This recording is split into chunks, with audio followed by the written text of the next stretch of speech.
All right, friends, I'm going to read chapter 6 of Junie B. Jones and the Yucky, Blucky Fruitcake. Remember in chapter 5, she wasn't winning at the carnival games, and so she was really bummed, so her dad tried to cheer her up by getting her an ice cream cone and a balloon. Well, the balloon flew up in the sky, and the ice cream cone dropped on the ground, so she's feeling really down right now. So let's see what happens in chapter 6. I have permission to read this from Lee and Low Books. Chapter 6, Bullseye. Carnival night was being the worstest night of my life. That's because I kept on losing at every single game. I lost at penny toss, and I lost at ring toss, and I also lost at the fishing booth, except all you have to do is hang a fishing pole over the table, and somebody puts a toy on your pole. Only I just got a dumb comb on my pole, and that's all. Hey, what kind of dumb prize is this? I said. A comb isn't even a toy, because I don't even play with this dumb thing. Daddy sat me down on a bench. Me and him had another talk. It was called Stop Saying the Word Dumb and just show that I'm appreciative about my comb. Just then, I heard a voice holler at me. Junie B. Jones! Hey, Junie B. Jones! I've been looking all over the place for you. I turned around. It was my other bestest friend, that Grace. She was holding lots of stuff in her hands. Look, Junie B., look at all my prizes. I won a shiny plastic car and some pretty barrettes and a delicious red lollipop and 2 rubber bugs and an eraser that looks like a hot dog. See them? See all my good stuff? Yes, so, I said. That Grace did a frown at me. How come you said yes, so? And why are you just sitting here on this bench? I did a mad breath.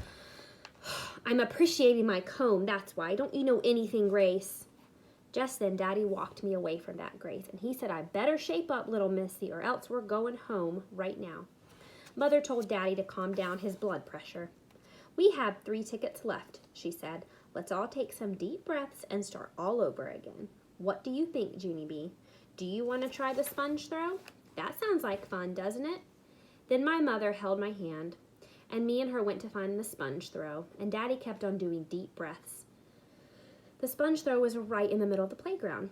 Principal was there. He was standing behind a board with a big clown suit painted on the front of it. Only instead of a face, there was a round hole cut in the board, and Principal's head was sticking out of it. His face and his hair were very drippity. That's because kids kept on hitting him with sponges. It looked like the funnest game I've ever saw. I hurried up and got in line. Except for just then, something very terrible happened, and its name is that Jim got in line right behind me. Boo, he says. You didn't scare me, Jim, I said. Yes, I did too. No, you did not. Yes, I did too. And anyways, you shouldn't even be in this line because girls can't throw sponges as good as boys, he said. Yes, they can too, I said, because I even practiced this game at my house, and I put a bullseye right in my toilet pot, so there. That Jim laughed real loud. Ha, ha, ha, ha. P.U. Junie B. Jones plays in her toilet, he hollered. And so all the other kids started laughing too. Just then the sponge lady tapped on me. She handed me 2 soaky wet sponges. Your turn, sister, she said. Yeah, I just kept on standing there, because all those meanie kids wouldn't stop laughing at me. Guess what? I don't even know if I can throw these things now, because I'm all that laughing is ruining my self-esteem, I said. Sorry, sis. Either throw the sponges or get out of line, the lady told me.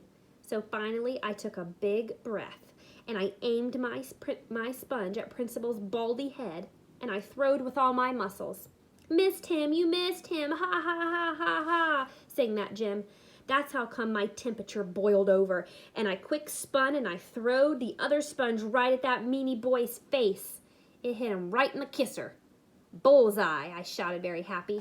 Then I runned out of that place as fast as I could, because I was in big trouble, that's why.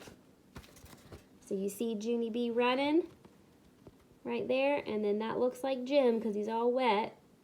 And there's maybe Jim's mom, and there's the principal, and that might be Junie B's dad running after her because he knows she didn't make a good choice. Junie B. Jones, yelled Mother. Junie B. Jones, yelled Daddy. I runned and run till I saw the giant moonwalk tent. Then I quick climbed inside of it, and I throwed my shoes out the door, 'cause of no shoes are allowed in there, of course. The moonwalk tent is like a big puffy house. You can jump far and wide in that place. I jumped and jumped till sweat came on my head. "This is the funnest jumping I've ever saw," I said very springily. Except for just then, the tent lady blew a whistle. "Time's up," she yelled. I peeked out of the door. Mother and Daddy were waiting for me. They weren't smiling. "I think I'll just stay here," I said. Only just then Daddy came over, and he lifted me right out of the door. I smiled very pleasant. "Hello, how are you today?" I said.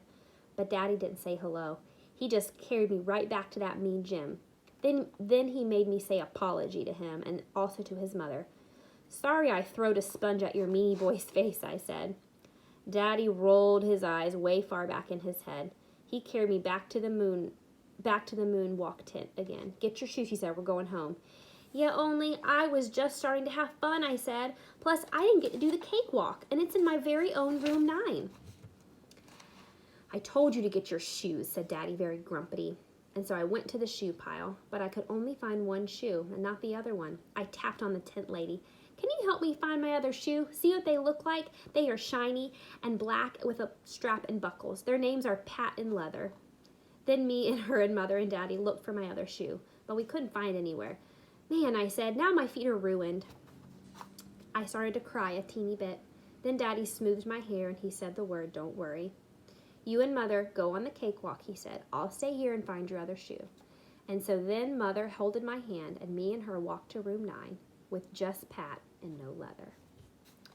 So that was the end of chapter 6. So Junie B. Jones has one carnival game left, and it's the cakewalk in her classroom in room 9. So we'll see what happens tomorrow.